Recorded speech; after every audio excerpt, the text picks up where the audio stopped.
The Dallas Wings need to reconstruct their roster around Paige Bueckers.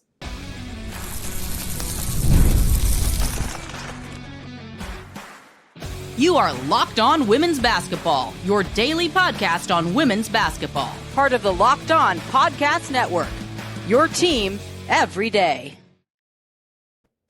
Hey everyone, I am Kalia Butler, a sideline reporter. Alongside me is Sophia Jones, our analyst and former hooper, the point god for us. Today we have obviously plenty to talk about again, but we are going to continue our talks about WNBA free agency. If you guys haven't picked up on it just yet, we're going in alphabetical order.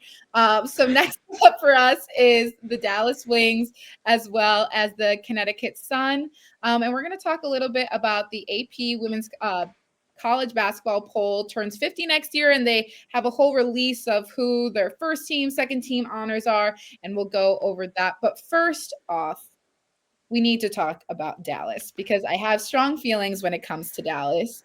And what is necessary for them in the 2026 WNBA season is for them to utilize Paige Bueckers being the franchise player more than Arike, unfortunately. I love Arike. Arike is a fantastic player. However, she is not the only offensive option anymore, nor is she the main offensive option. She is a clutch player. And when Arike is hot, she is hot. Like, there is no stopping Arike. Once she sees a couple of threes go through the rim, the thing is this big, like literally wide open after that. Nobody is stopping her. However, when you have a player like Paige Bueckers on the team who not only can go get a bucket at any given moment, but can also get her teammates involved and then go get a stop on the defensive end as well, and then go push transition. And obviously just the name of her coming from UConn, and she was literally been the number one player since high school and at Minnesota. You have to start reconstructing how can we better support Paige because she is the star of the Dallas Wings. I agree. And I think the Wings even got a little bit of a glimpse of what that might look like because Arike did miss a good bit of time during this last season. She had some knee tendonitis, just a couple of little injuries throughout the whole season. And Paige didn't have that same track record. So again, they really got a glimpse of what a Paige-centered team would look like. They dealt with a lot of injuries. I think it was a constant revolving door of what hardship player was being signed, but Paige throughout the whole season just stayed consistent. She had that 44-point game, of course, against the Los Angeles Sparks in LA, and she just has everything I think you want to be a franchise player, from offense, defense, her voice, her off-court impact, that personality aspect as well. I think you definitely need to build around her. And when you talk about someone who you want to build around, having a player like Paige at the point guard position, especially, I mean, point guards are the floor general. They're the one that's facilitating the offense. They're the main voice on the court a lot of the time. That's who you look to, and I think you need to put pieces around her to most be successful. Maybe this is because I'm watching Starting Five right now, but honestly, as you were describing Paige as well, I was like, she is like an SGA in my head. Like, they both have insane aura, as the kids are saying nowadays. She just, even like when it comes down to fashion sense, Arike is so tough when it comes to fashion too. Yeah. Besides the point. But Paige is just one of those even keel players who never gets too high, never gets too low. She is obviously somebody that you want to build around, not only because of her character on the court, but off of it and her leadership. But when we're thinking of some of the free agents that Dallas has on this team as well, Grace Berger is reserved. Luisa, I need you to say her last name again for me, Sophia. It's okay. I think I do have a little German in me, but Geisel Suda. Geisel Suda, Luisa Geisel Suda, also reserved. Ty Harris is unrestricted. Maisha Hines Allen, unrestricted. Haley Jones, reserved. Arike, unrestricted. And Lee Yaru is reserved. So when we're thinking of the 2026 draft capital, they have a first and third round pick. They traded their second round pick to Seattle. Paige will enter the second season of her rookie deal, so she will still be here for a while. But she also has a young core around her with Isaiah James, and JJ Quinterly, who are also kind of the core pieces, aside from Enrique, when we're looking at how this team was structured this season, as well as when you have a Maddie Segrist at the forward position and guard Diamond Miller, who are going to enter their option year. So this means that it's their fourth year of their rookie deal. So this is going to be their options from 2023. When you're looking at some players that could possibly leave, Enrique being one of them that could possibly leave Dallas, but also some potential picks when we're looking at all of these players that are available right now in free agency. Where do you think Dallas needs to put their main focus? I would say, honestly, on the inside, I think if they can attract some dominant forward and inside presence, that would be great for both Paige and Enrique if she decides to stay. You look at Ali Yaru, who's not as much of a back to the basket post, but she likes to float around the perimeter a little bit and shoot threes. Same thing with Gas Lasuda and with Maisha Hydes Allen. She's just a bit on the undersized center position. And it also is going to depend on their first round pick. Dallas has a good chance to get that number one. We were talking about it yesterday, where right now it's predicted to be Lauren Betts. So that could be a little bit of a domino effect as well. But I think Dallas definitely wants to add some inside game. And even when you're looking at the young core with Zaza James and JJ Quinterly, that's a lot of fire as in addition to Paige. And I think you want someone that matches that. Dallas last season, they like to play very fast, which I think benefited them as well. They had one of the top paces in the league. And I mean, they don't have a coach right now, but we threw some names again in yesterday's episode about who they're looking for. But it's going to be one of those things where I think even when we're thinking about building around Paige, that's going to come down to coach as well, and how this person's going to coach Paige and how they're going to coach essentially a system that will revolve or that will involve her heavily. And I think if you bring Sandy Brindello to Dallas, she already knows her main focus is going to be Paige and how she can continue to build around Paige. I mean, obviously, when you look at New York and all of the players they have, it's hard to put a face to New York almost, but realistically, the Liberty is Breanna Stewart. And she knew how to support Breanna Stewart very well. Obviously, this season necessarily didn't work out the same way with just some of the things that they had gone through, but I think she would be an excellent fit when you're looking at developing a rookie as Paige. And don't come for me when I say developing, you guys. She's still developing. She's just getting started. This is her first year. Which would be exciting. Exactly. Yes. Scary. Like the fact that Scary she's too, yeah.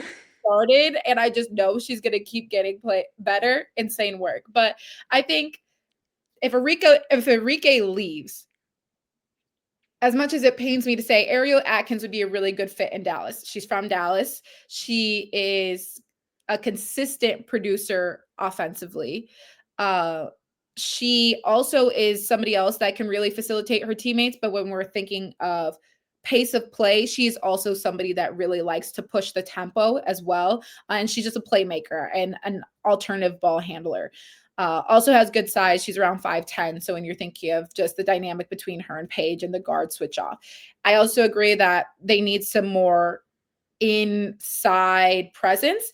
Brianna Jones, another player that is available this season or this off season, and she's also one of the most efficient players and impactful on both ends due to her rebounding ability and just her scoring production as well. And she obviously is a rim protector, so I think she could also be a good fit with Dallas. But also, to your point, it comes down to who this head coach is going to be.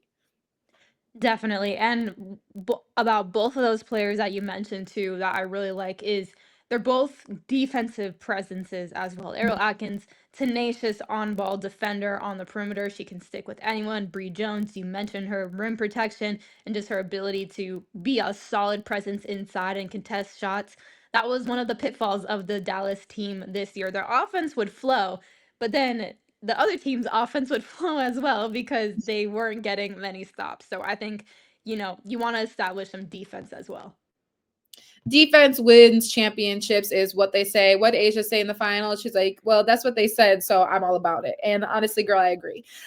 Coming up next, we're going to talk about the Connecticut Sun and what they can do with their free agency. Nobody likes paying rent.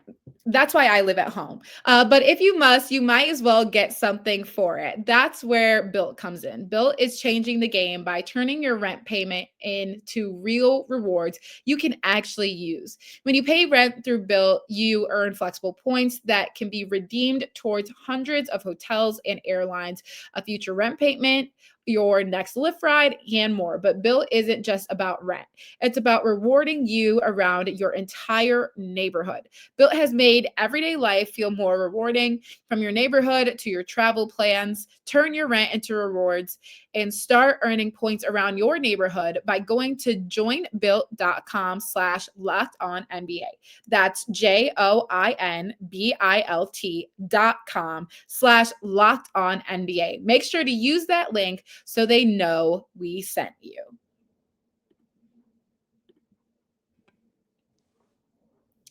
Alrighty, next up on the free agency chopping block is the Connecticut Sun. They have a pretty young core that they're building around too, and they didn't have a great record this season, but I don't think that showed what they were capable of being. I think towards that late stretch in the season, they honestly looked really good. They were competing very well. But some of those young players that we're looking at that are probably going to be under contract with them for the foreseeable future is Layla Lacan, Sanaya Rivers, Anissa Morrow, and Aaliyah Edwards. That's a very strong young core to build on. I think it kind of comes down to having more of a veteran presence. And, you had a Marina Mabry, you had a Tina Charles, but I feel like these are the young core that they have needs almost, in a way, a younger veteran leading them as well, like somebody they can look up to in a certain way when it comes to the guard position. Not sure if Marina Mabry will stay around, and she is a fantastic player.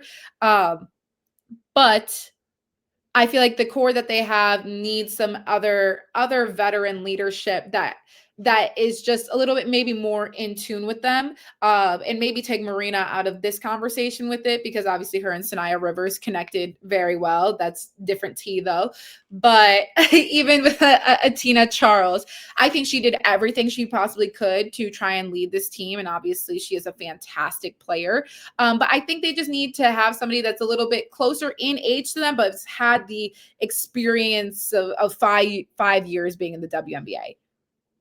I think that's a great point. That's exactly what I was thinking as well, where you have this young core and then you have the veterans, but you didn't have many people like in between, Mhm. aside from primarily like a Marina Mabry. Olivia Nelson-Ododa has been in the league a couple years, but she's still on the younger side as well. But to your point, I think towards the end of the season, Connecticut Sun was really one of those teams that no one wanted to play. They were playing extremely hard. They were desperate for wins at that point, and you really start to see the team come around. I think when I asked Rashid Mazian, their head coach, what kind of sparked a little bit of the team coming together, he mentioned just everyone being healthy again. Marina missed some time. Tina Charles, I mean, she didn't miss too many games, but sometimes there was some load management going on there. Sanaya Rivers, Layla Lacan missed the entire first part of the season due to Eurobasket competing with Team France. But once you really saw, or even Aaliyah Edwards, who was an in-season trade Yeah. to Connecticut. So I think that when you look at how this team will gel, that young core is looking outstanding. A lot of energy, a ton of defense. I don't think anyone wants to play a Lacan and Rivers backcourt. Mm-mm. But just again, to your point, I think that having a presence like a Marina Mabry, who she's not quite a veteran, but she still has but she has enough experience and youth to her still. Having Yes. people around that kind of age group will be Mhm. very helpful to the roster just to kind of bring them up as well. And also in the times when maybe they get a little overly excited, be the calming presence on the floor. Another point when it comes to Connecticut is again, the WNBA loves soft launching certain things, but all of a sudden it was like, oh, the Connecticut Sun are moving to Boston. And then it was like, actually, no, they're not. And it seems as though the league says it can't be done until 2033. That would be the only time that they could even fathom moving the Connecticut Sun to Boston. However, a lot of Connecticut fans had a problem with them moving it as well. And I think they have created a very solid fan base there. Again, didn't have a bunch of win this seasons, but it's kind of like to me, Chicago. We also didn't have a lot of wins, but we had consistent fan presence. There was always a lot of people in the arena, no matter what. And the Suns games were available regionally on NBC Sports Boston, which obviously is hitting a larger market than just Connecticut this year. So they were able to have, larger TV packages as well, which I think is so great when it comes to these young players that we're thinking of as well, because fans can start to get behind them now and continue watching these players who will be on contract with them for the foreseeable future, where they have a very large fan base within Connecticut and maybe spreading across more of the New England area as well. But the Sun are dealing with the potential ownership problems too. So a lot of this is going outside of just basketball and the on-court product, because we see that they can have success, but some of it is down to the front office business side of things. The Mohegan Tribe, which owns the team, has entertained majority and minority ownership offers from a current NBA minority team owner, a former owner of the Milwaukee Bucks in the league, which intended to pass the team to Houston. But the state of Connecticut wants to keep the team within the state to the point where they're actually willing to invest part of its pension fund in the franchise. So there's a fan base in Connecticut. I think we just got to start building around some of these young players that they have. Exactly, and I think you look at one of the young players like in a Aaliyah Edwards who played in Mohegan Sun Arena during her time Yeah. at UConn, and that's a prime reason why they have such an incredible fan base there in Connecticut, because you look at what the Huskies have been able to build, and that just really carries over. I think the Connecticut Sun is also a organization that has seen a lot of recent success as well, going back to these last couple of seasons where they're consistently in the playoff hunt in that Alyssa Thomas, the Wanna Bonner team. But yeah, it's definitely getting a little messy in terms of the ownership, relocation. We know that the WNBA is actively trying to grow and expand. And I think it was something that they want the team to move to Houston, and I've also heard rumblings partly because the Boston Celtics want to own a WNBA team at one point, which I mean, why wouldn't you as well? But then those are two teams competing in a very close market. So definitely a game of chess. But I think one of the things that you can't disagree with is just Connecticut has an outstanding women's basketball fan base. And for the Sun, I mean, it would help to have a little bit of consistency and some having a lot of these overlying just questions about your organization is never helpful when you're in season playing. Absolutely. Up next, the AP Women's College Basketball Poll turns 50. They released who is in their all time of college basketball, and we'll get into it, who was on it, and who we agree or disagree with.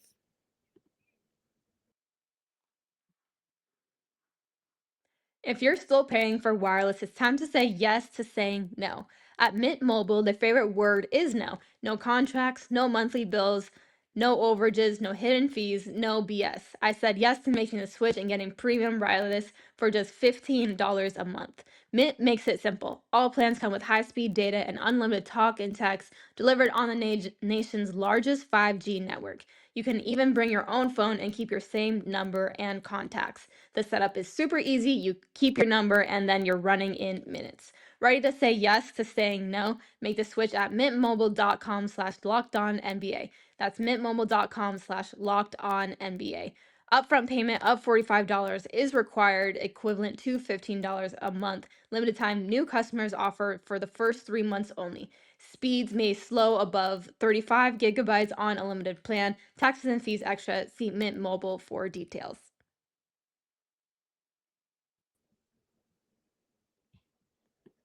All right, the AP poll has been around for a little bit now for women's college basketball, but it's also only turning 50. So that just shows that this league and women's basketball is still young and it's constantly growing and evolving. But they celebrated its rankings running a few months early by asking 13 former players and AP sports writers to fill an all-time team roster with the NCAA's best. So with the first team honors, it's USC legend Cheryl Miller. I think a lot of people can agree to that one. UConn greats Breanna Stewart and Diana Taurasi, also not without question there. All-time leading NCAA scorer and Iowa alum Caitlin Clark, and position-defining Tennessee forward, also Chicago Sky, Candace Parker. I think they had a pretty elite first team honors. I mean, if you're starting out with Cheryl Miller, that's great. Just confirmation, I think, at the top. You have, I mean, one of the greatest just women's basketball players. Didn't have quite a extended career in the W, but for her time playing basketball, Mhm. outstanding. And then Brianna Stewart and Diana Taurasi, those UConn has turned over so many amazing players, but I think you look at Stewie and Diana, and they're really kind of considered the cream of the crop and what they were able to do during their college tenures.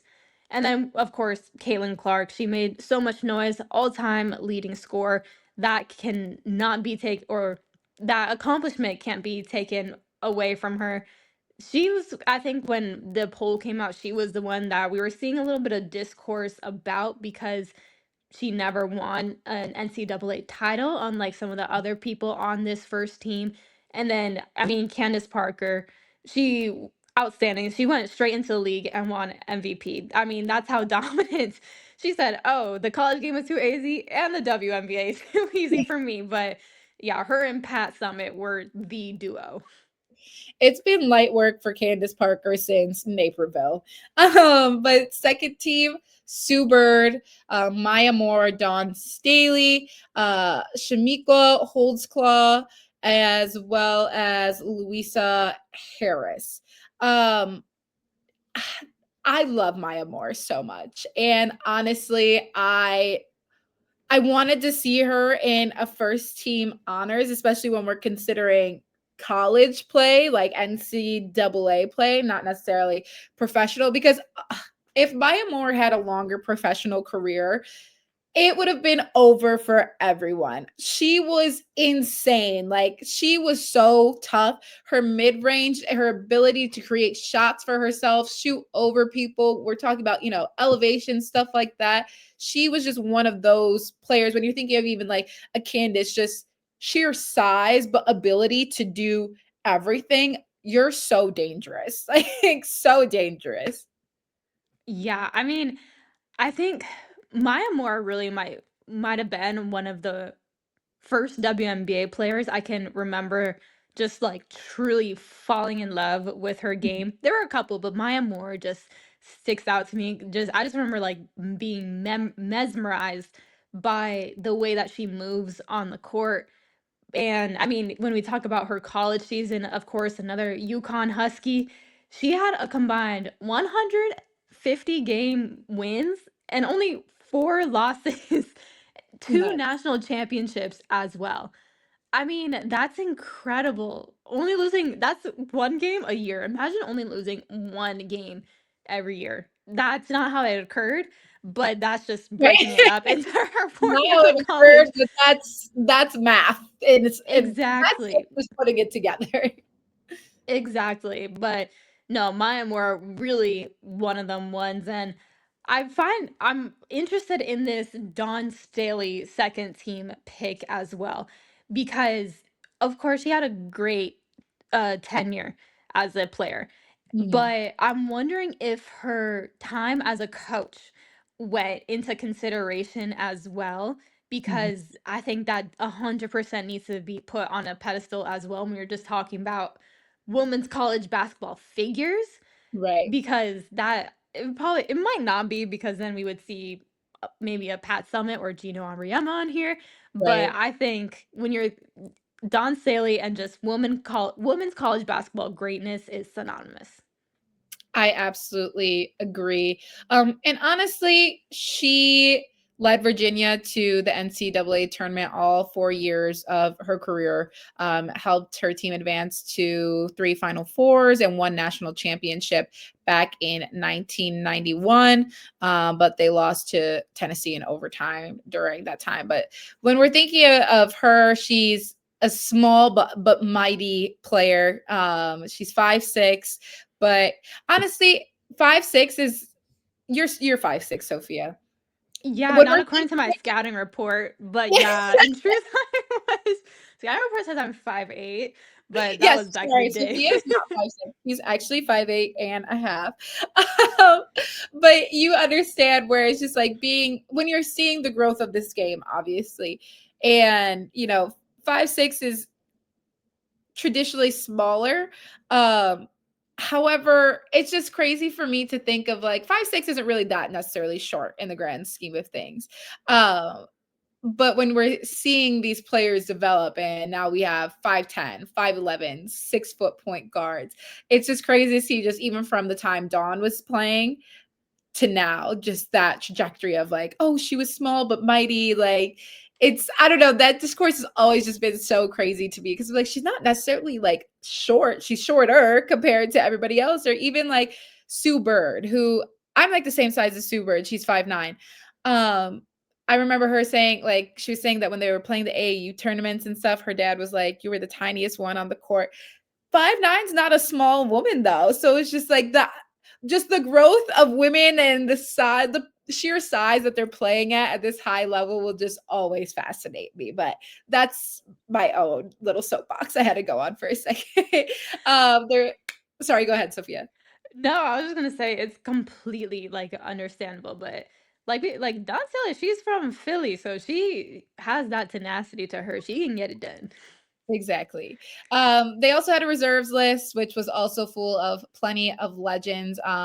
Lynette Woodard, Ann Myers, Lisa Leslie, Cheryl Swoops, which I'm actually kind of surprised Cheryl Swoops wasn't maybe a little bit higher up, just given what she did for women's basketball, as well as current WNBA stars like Asia Wilson and Brittany Griner, which again, this is all considering college level stuff. Brittany Griner was also a fantastic player when she was at Baylor.